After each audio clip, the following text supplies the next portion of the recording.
Hello students. BCom part second के लिए जो हम टॉपिक आपके साथ शेयर करना चाह रहे हैं वह है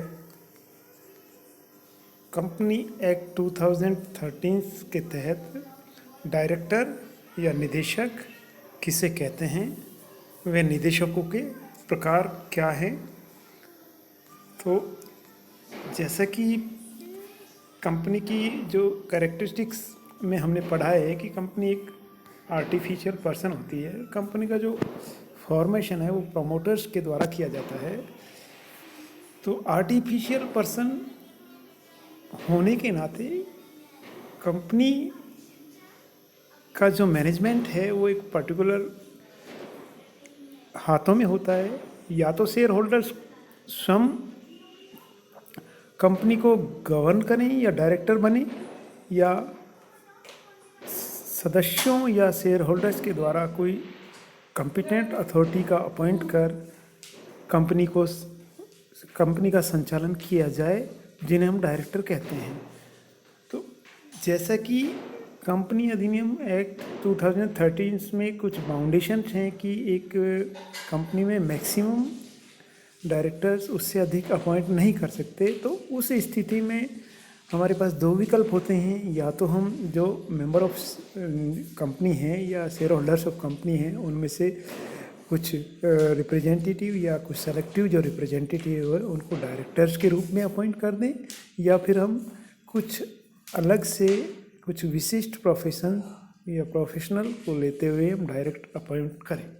तो आर्टिफिशियल पर्सन होने के नाते कंपनी के जो मेंबर्स हैं या शेयर होल्डर्स हैं वो कंपनी में कैपिटल इन्वेस्ट करते हैं और वो वास्तविक कंपनी के वास्तविक ऑनर या स्वामी कहलाते हैं।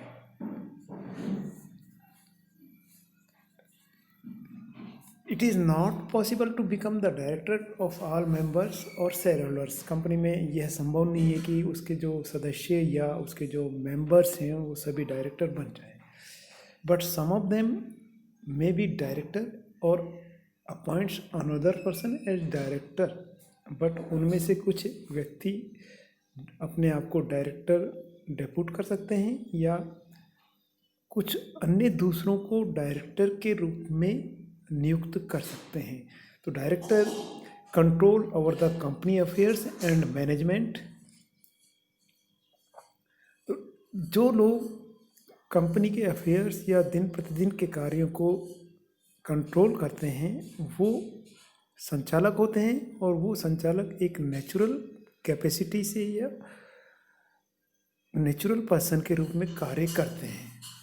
तो हम कह सकते हैं director is person appointed to perform the duty and function of the director. यानी कि एक डायरेक्टर वह व्यक्ति है जिसे डायरेक्टर के कर्तव्य और कार्यों के निर्वहन के लिए नियुक्त किया गया है।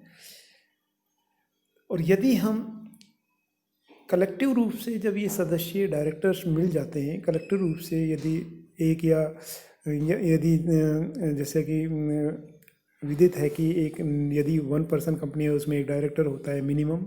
इसके अलावा निजी कंपनी में आपके 2 डायरेक्टर होते हैं एटलीस्ट मिनिमम, और सार्वजनिक कंपनी है उसमें 3 डायरेक्टर्स होते हैं। यदि ये कलेक्टिव रूप से इनको यदि कहा जाए तो बोर्ड ऑफ डायरेक्टर्स और द बोर्ड कह सकते हैं।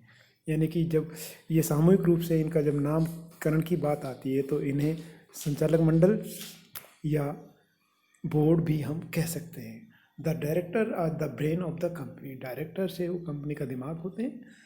According to the section 234 of companies act 2013, a director is appointed to the board of company. यानी कि डायरेक्टर या निदेशक वह है जिसे कंपनी के बोर्ड में नियुक्त किया गया है। यदि हम बात कंपनी एक्ट 1956 की बात करते हैं तो उसमें यानी कि निदेशक वह व्यक्ति था जिसके पास पावर वेस्ट होती थी या पावर जिसके पास भरपूर एक तरीके से राइट्स होते थे, अधिकार अधिकृत व्यक्ति है, यानी कि एक पावरफुल व्यक्ति है वो निदेशक माना जाता था। लेकिन इस स्थिति में यानी कि क्या था कि एक जो पावरफुल या सर्वेसर्वा व्यक्ति है वो डायरेक्टर नहीं होते हुए भी कंपनी का एक डायरेक्टर के रूप में ट्रीट करता था। लेकिन नए कंपनी एक्ट 2013 में एक जो स्पेशल क्लॉज डाला गया कि यानी कि वह कॉम्पिटेंट व्यक्ति जिसे कंपनी एक्ट 2013 के तहत एक निदेशक नियुक्त किया गया है या अपॉइंट किया गया है, तो एक प्रोसीजर है, उसके तहत उसकी नियुक्ति की जाती है, तो वो डायरेक्टर कहलाता है। The board of director of the company is primarily responsible for determining the company's strategic objectives and policies, यानी कि उसका primarily जो प्राथमिक कार्य है, प्रारंभिक कार्य है, वो स्ट्रेटेजिक या व्यूह रचनाएं बनाना, ऑब्जेक्टिव्स कंपनी के तय करना तथा पॉलिसीज को बनाना इम्पॉर्टेंट है। Monitoring progress towards achieving the objective and policies, यानी कि मॉनिटरिंग करना, ऑब्जेक्टिव उद्देश्यों को प्राप्त करने के लिए ऑब्जेक्टिव्स और पॉलिसीज क्या होंगी, उन बातों को लेकर मॉनिटरिंग करने का कार्य करता है। अपॉइंटिंग सीनियर मैनेजमेंट, इसके अलावा कोई सीनियर मैनेजमेंट या मैनेजरियल पर्सन की रिक्वायरमेंट है तो उनको अपॉइंटमेंट करने का भी कार्य बोर्ड ऑफ डायरेक्टर्स या डायरेक्टर्स करते हैं। Accounting for the company activities to relevant party that is shareholders, यानी कि कंपनी के क्रियाओं का संचालन करना या शेयर होल्डर्स के अनुसार जो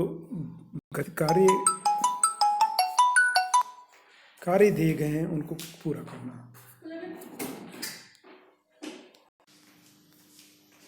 अब हम बात करते हैं number of directors minimum.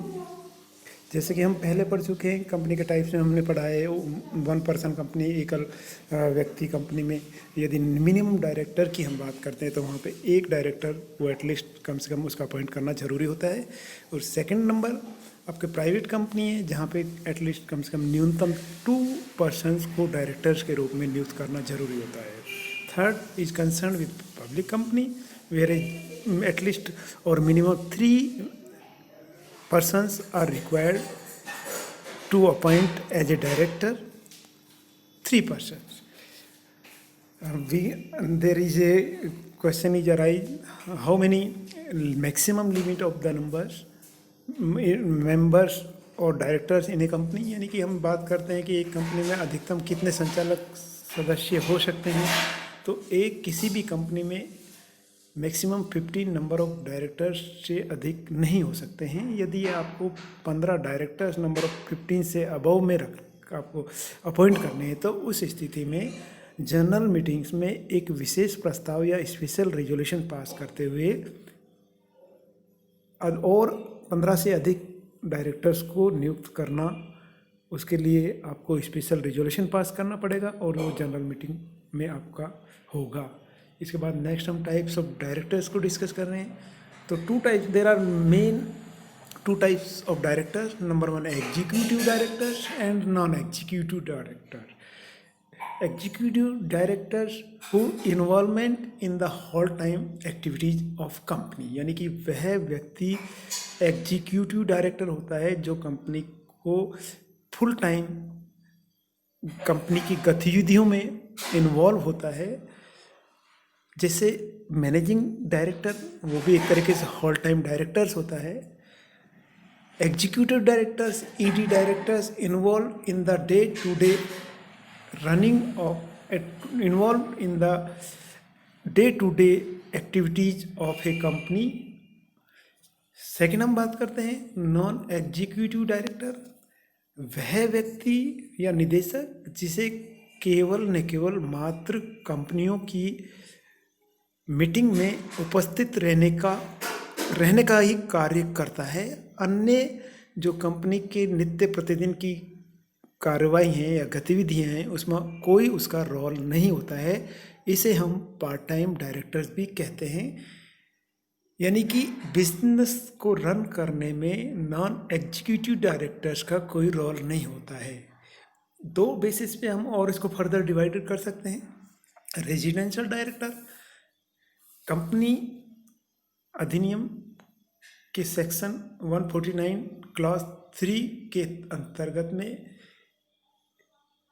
Company shall act 1 director who has stayed, यानी कि एक कंपनी में एक डायरेक्टर जो निवासी डायरेक्टर होता है उसको अपॉइंट करना जरूरी होता है।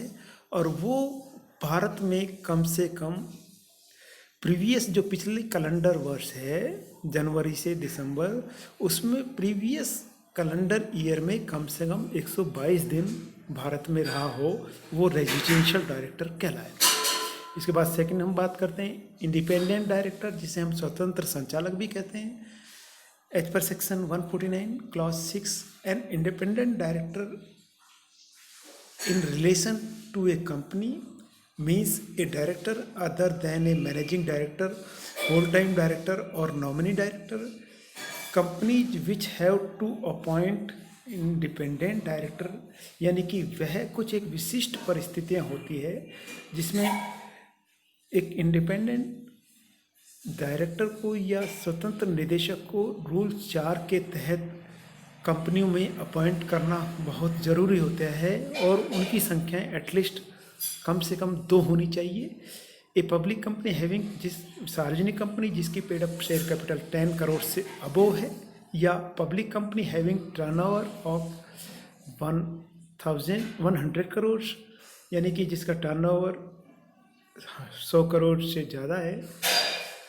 Public company having total outstanding loans, debenture and deposits of rupees, यानी सार्वजनिक जनताओं से जमा या कोई आउटस्टैंडिंग लोन उसकी राशि 50 करोड़ से ज़्यादा है, तो उस स्थिति में कम से कम प्रत्येक कंपनी को स्वतंत्र डायरेक्टर नियुक्त करने होंगे। और स्वतंत्र डायरेक्टर एक तरीके से नॉन एग्जीक्यूटिव डायरेक्टर होते हैं जो किसी पक्ष विशेष का प्रतिनिधित्व करते हुए उनके हितों की रक्षा के लिए कंपनी के बोर्ड ऑफ डायरेक्टर्स में नियुक्त किए जाते हैं।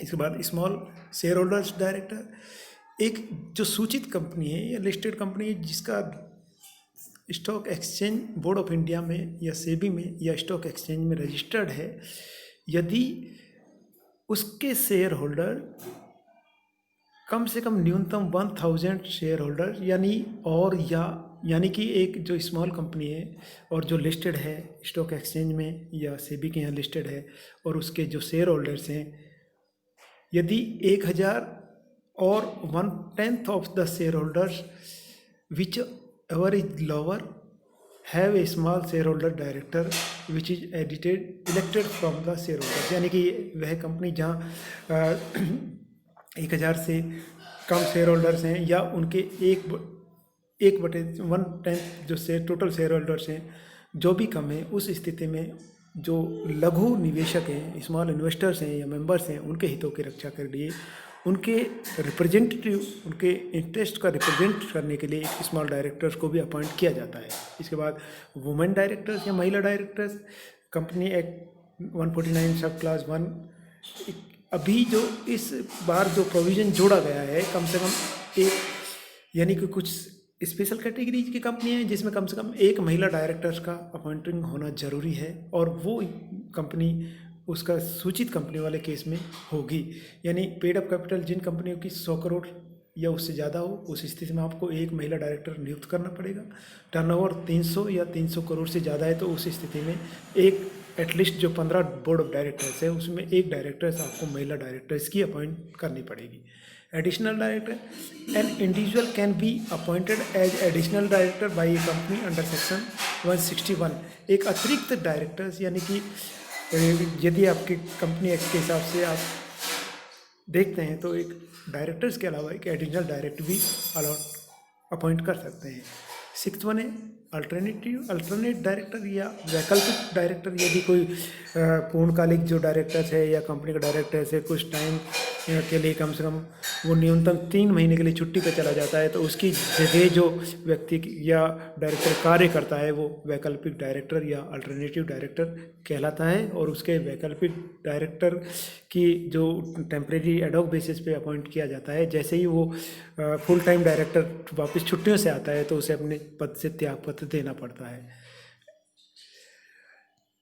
Additionally we have to vacate the office and it when the original director returns to the India. यदि वो बाहर चला गया है तो उस स्थिति में जैसे ही वो जिस दिन वापस आता है तो उसे अपना पद खाली करना पड़ता है वैकल्पिक डायरेक्टर को। इसके बाद शैडो डायरेक्टर या छायावादी निदेशक वह व्यक्ति होता है जिसका यानी कि डायरेक्टर्स के रूप में अपॉइंट नहीं किया गया है, लेकिन कंपनी के मामलों में वो एक अपना दबदबा रखता है और कंपनी के जो विशिष्ट स्पेशल मामले हैं उन मामलों में उससे राय ली जाती है। यानी कि हम कह सकते हैं सेट ऑफ डायरेक्टर एक तरीके से वो प्रोमोटर्स होते हैं जो कंपनी के पॉलिसीज़ के संबंध में इम्पोर्टेंट अपना रोल या भूमिका निभाते हैं। तो जो बोर्ड ऑफ डायरेक्टर्स है या संचालक सदस्य है उनकी सलाह पर काम करते हैं, महत्वपूर्ण मामलों में उनसे उनकी जो एडवाइस है उस एडवाइस को मानते हैं। तो शैडो डायरेक्टर एक तरीके से प्रमोटर्स होते हैं जो डायरेक्टर्स होते हुए भी महत्वपूर्ण निर्णयों में जिनकी सहभागिता या पार्टिसिपेशन होता है। Nominee director they can be appointed by certain share holders third parties through contract. यानी कि एक नॉमिनी डायरेक्टर से या नामांकित डायरेक्टर्स यानी तृतीय पक्षकार के द्वारा या किसी तीसरे व्यक्ति के द्वारा नियुक्त किए जाते हैं। यानी कि किसी बैंक से किसी कंपनी ने लोन लिया है तो बैंक यदि चाहता है थर्ड पार्टी के रूप में अपने फेवर के पर्सन को एक निदेशक अपॉइंट करना, तो उस स्थिति में कंपनी को बैंक की कंडीशंस माननी होगी और वो जो डायरेक्टर्स है वो उस बैंक का रिप्रेजेंटेटिव करेगा, उसके इंटरेस्ट को हमेशा ध्यान में रखता है। इसी तरह से केंद्र सरकार चाहे तो वो भी अपना एक नॉमिनी किसी भी कंपनी में अपॉइंट कर सकता है और वो नॉमिनी है वो एक डायरेक्टर्स के रूप में अपॉइंट किया जाता है। तो कुछ मामलों में जहाँ सरकार को या कोई बैंकिंग इंस्टीट्यूट है जिसने लोन दे रखा है या कोई पब्लिक लैंडिंग इंस्टीट्यूट है, उनको लग रहा है कि भाई जो हमारे हितों पर इंटरेस्ट है वो कंपनी में सुरक्षित नहीं है, यानी मिसमैनेजमेंट हो रहा है या अपरसन्स हो रहा है, तो उस स्थिति में लैंडिंग या बैंक या गवर्नमेंट अपने फेवर का एक डायरेक्टर्स कंपनी में नॉमिनी करती है, वो होता है नॉमिनी डायरेक्टर या नामांकित निदेशक कहते हैं। नेक्स्ट वीडियो में हम आपसे रूबरू होंगे जिसमें director who can become director या qualification of director, what are the rights and duties of the director. तो बहुत बहुत धन्यवाद।